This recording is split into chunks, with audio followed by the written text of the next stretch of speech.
Good afternoon. हमारे channel का नाम डिज़ाइन टेम्पलेट में आपका स्वागत है।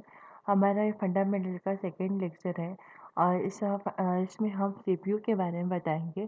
तो सीपीयू कंप्यूटर का मेन पार्ट होता है। जैसे मनुष्य का एक ब्रेन होता है, उसी टाइप से सीपीयू भी मनुष्य का कंप्यूटर का एक ब्रेन होता है। तो बिना सीपीयू के हमारा कंप्यूटर कोई वर्क नहीं कर सकता है। जैसे एग्ज़ाम्पल के लिए मैं आपको एक ह्यूमन बीइंग का एग्ज़ाम्पल बताती हूँ। तो ह्यूमन बीइंग का एग्ज़ाम्पल मीन्स मनुष्य, वही व्यक्ति है। और जो व्यक्ति जैसे सड़क से जा रहा होता है, उस समय एक गाड़ी या ट्रक जो भी है जाते हुए उसको दिखता है। पर ऐसा होता है कि उसे दिख तो रहा है, पर जो एक्शन होता है, वो एक्शन हमारे ब्रेन के थ्रू होता है। तो मतलब ब्रेन के थ्रू मीन्स हमारे जो पैरों को जो हमारी पैरों की इंद्रियां है, हमें संकेत देती है ब्रेन से संकेत देते हुए उसको मतलब एक मेन इशारा होता है कि हमारे सामने से गाड़ी या ट्रक जा रहा है, हमें हटना चाहिए। उसी टाइप से मनुष्य का ब्रेन करता है।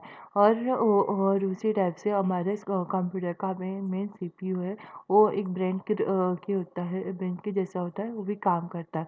पर मनुष्य का ब्रेन थक जाता है, बट कंप्यूटर का जो ब्रेन है वो कभी थकता नहीं है, वो कंटिन्यू चलते रहता है। तो सीपीयू को हम सेंट्रल प्रोसेसिंग यूनिट कहते हैं। और ये सीपीयू हमारे मदरबोर्ड है। ये आपको सामने मदरबोर्ड दिख रहा है, मदरबोर्ड में जुड़ा होता है, उस पर एक कूलिंग फैन लगा होता है। और ये एक सिलिकॉन का बना होता है। इसमें रैम और रोम और HD hard disk, keyboard, mouse, verified device, monitor, printer आदि मदरबोर्ड से जुड़े हुए होते हैं। अगर हमारे कंप्यूटर में मदरबोर्ड नहीं होगा, तो हमारा कंप्यूटर एक बॉक्स के जैसा ही दिखेगा और कुछ काम नहीं कर पाएगा, लाइक बॉक्स या टीवी के जैसा दिखेगा। उसमें मतलब कुछ जो भी है एक्टिविटी होती है, मदरबोर्ड में वो जुड़े हुए पूरे डिवाइस के ही थ्रू एक्टिविटी होती है। और मेन सीपीयू मेन पार्ट होता है।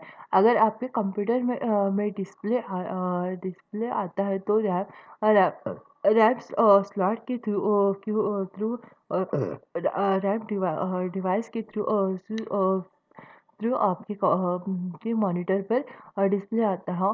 और डिस्प्ले आने के साथ जो प्रोसेस होती है, आप वो सीपीयू से ही प्रोसेस होती है।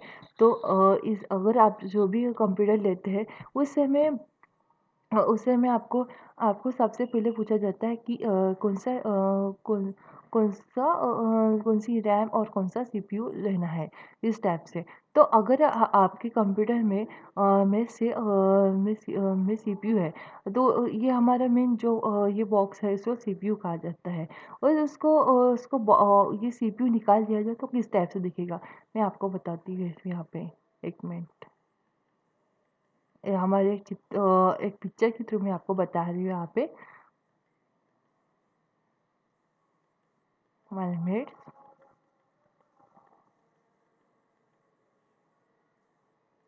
तो इस टाइप से इसमें से मदरबोर्ड और इसका पार्ट निकाल दिए जाएंगे, तो ये हमारे कैबिनेट के थ्रू दिखेगा। तो इसे कैबिनेट कहा जाता है। तो इसमें इसी के अंदर ये हमारा सीपीयू और मदरबोर्ड के अंदर सभी डिवाइस जुड़े होते हैं। इसी के अंदर इसी में इंस्टॉल किया जाता है। और इसे इंस्टॉल करके इंस्टॉल करके लगाया जाता है। और ये हमारा सीपीयू होता है। ये सिलिकॉन की बनी हुई होती है और सीपीयू, और इसमें छोटे-छोटे डिवाइस, मतलब छोटी-छोटी डिवाइस जुड़ी होती है, इस टाइप से। फिर ये देखो, हाँ, सीपीयू का जब हमारे सीपीयू की जनरेशन, अब यहाँ पे फर्स्ट जनरेशन में है। फर्स्ट जनरेशन में वैक्यूम ट्यूब का यूज हुआ था। मतलब वहाँ पे जो फर्स्ट जनरेशन में सीपीयू नहीं यूज होता था। सेकंड जनरेशन में ट्रांजिस्टर का यूज होता था। थर्ड जनरेशन में आईसी चिप का यूज होता था। तो आईसी चिप में छोटी छोटी चिप होती थी, उसके थ्रू काम होता था। और फोर्थ जनरेशन में माइक्रो प्रोसेसर। तो माइक्रो प्रोसेसर में इंटेल का प्रोसेसर का यूज होता था। और यहाँ पे फोर्थ जनरेशन में माइक्रो प्रोसेसर इंटेल का होता था। मतलब फर्स्ट जनरेशन में वैक्यूम ट्यूब, मतलब ये वैक्यूम ट्यूब से ही चलता था। फर्स्ट जनरेशन में जो कंप्यूटर थे, एक कंप्यूटर एक रूम के बराबर होता था और वहाँ पे वैक्यूम ट्यूब का होता था। मतलब उस कंप्यूटर को चलाने के लिए कम से कम 2-3 लोगों की आवश्यकता पड़ती थी। और सेकेंड जनरेशन में ट्रांजिशन, तो छोटे छोटे ट्रांजिशन को जो आजकल हमारे मोबाइल के चार्जर में भी यूज होती है। और पुराने जो टीवी आती है पुराने ज़माने की टीवी है उसमें भी ट्रांजिस्टर का यूज होता है। और ये थर्ड जनरेशन में आईसी, आईसी तो हर जगह यूज होती है आईसी का। और यहाँ पे फोर्थ जनरेशन माइक्रो प्रोसेसर फिर माइक्रो प्रोसेसर को किसने बनाया, तो आपको इसके लिए माइक्रो प्रोसेसर के मेन साइंटिस्ट को मैं आपको बताना चाहती हूँ। ये देखो, माइक्रो प्रोसेसर का आविष्कार फेरी फेरिको फॉगिन ने किया है। हाँ, तो ये माइक्रो प्रोसेसर जो फेरिको फॉगिन ने बनाया था 1971 में इंटेल के द्वारा स्थापित किया गया। और इनका जो पहला माइक्रो प्रोसेसर 4004 का था। इस टाइप से ये माइक्रो प्रोसेसर बनाया गया था 1971 में। तो इस टाइप से ये जनरेट किया गया था। फिर इसके बाद इसके कार्य, सीपीयू के कार्य में इसमें डेटा का आदान-प्रदान करना, मतलब जो भी आप सीपीयू के जो निर्देश देते हैं, वो आपको की गणना के रूप में प्रोसेस करना। और ये कंप्यूटर को मतलब ये कंप्यूटर के कार्यों को नियंत्रित करता है।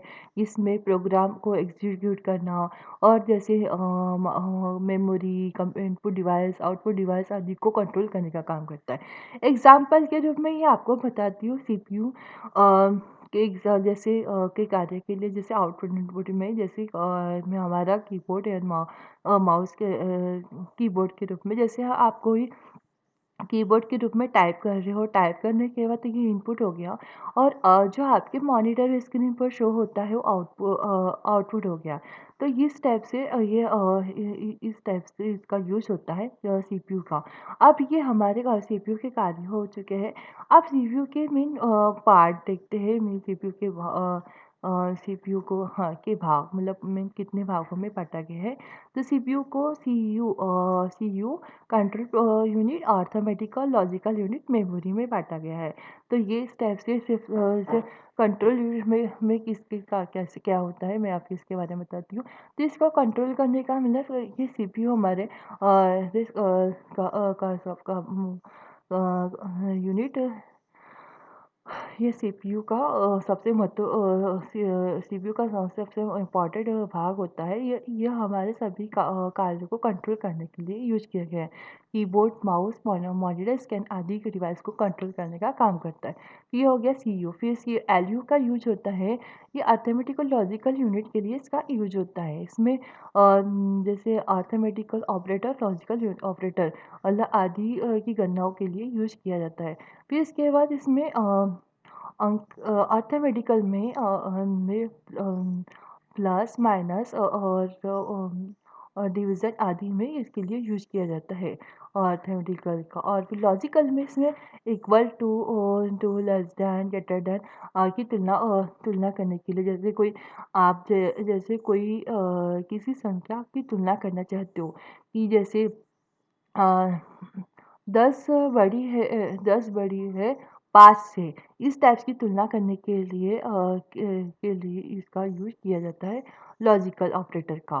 फिर इसके बाद मेमोरी, मेमोरी मेन एक मेन पार्ट होता है हमारे सीपीयू का। मतलब मेमोरी में डेटा को डेटा की स्टोरेज को स्टोर करने के लिए यूज़ किया जाता है।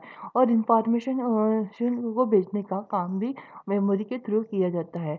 और इसमें डेटा कौन से प्रकार का होता है, आपका डेट ऑफ बर्थ के रिलेटेड डेटा हो सकता है, या किसी स्कूल कॉलेज का डेटा हो सकता है, या किसी ऑफिस से ये डेटा हो सकता है, ये मेमोरी में स्टोर करके रख सकता है। तो ये इसमें 2 प्रकार की मेमोरी होती है, प्राइमरी और सेकेंडरी मेमोरी। तो प्राइमरी में से टेम्परेरी मेमोरी होती है, सेकेंडरी में परमानेंटली मेमोरी होती है। तो प्राइमरी में रैम और रोम होता है, सेकेंडरी डिवाइस को हम लॉन्ग टाइम मेमोरी ये भी कहा करते हैं। तो ये हो गया हमारे सीपीयू के पास। अब सीपीयू को सीपीयू के उसके कितने इसमें किया गया है, वो आगे देखते हैं। सीपीयू के प्रकार। अब सीपीयू को कितने प्रकार में बाँटा गया है, ये आगे आपको बताया जा रहा है। तो इसमें सिंगल कोर और dual core, hexa core, octal core DCA core इस टाइप से बाँटा गया है। तो ये सिंगल कोर में डेटा एक एक ही इसमें डेटा काम करने की स्थिति होती है, और बाकी मतलब बाकी इसमें काम करने की गति तेज़ होती है। सिंगल में काम करने की गति बहुत ही स्लो होती है। बाकी में काम करने की गति बहुत ही कार्य करने की गति बहुत ही तेज़ होती है। जैसे आपको मैंने इसके पहले बताया गया था कि कोई कंप्यूटर आपको लेने जाना है, तो इसके पहले आपको पूछा जाता है कि आपको कौन से के प्रकार का सीपीयू चाहिए। तो यहाँ पे single core, dual core, hexa core, octal core, deca core ये दिया है।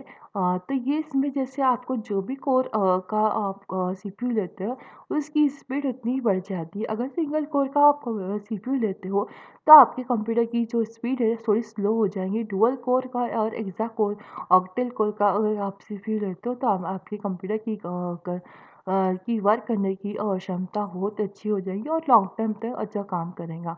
तो इस टाइप से हमने आपको सीपीयू के बारे में बताया है। तो सीपीयू का और ह्यूमन बीइंग के बीच अब मैं आपको एक अच्छा एग्जांपल बताया गया है। उसी टाइप से हमारे मनुष्य का भी ब्रेन होता है। बट ब्रेन ऐसा नहीं है कि हमारा ब्रेन मनुष्य का ब्रेन काम नहीं करता है। मनुष्य की बॉडी तो सोने के बाद भी मनुष्य का ब्रेन काम करता है। अगर मनुष्य सो जाए, सो जाने के बाद उसका ब्रेन काम कर रहा है, तो वो मनुष्य इस लाइफ टाइम में नहीं होगा। उसी टाइप से हमारे कंप्यूटर का भी सीपीयू उसी होता है।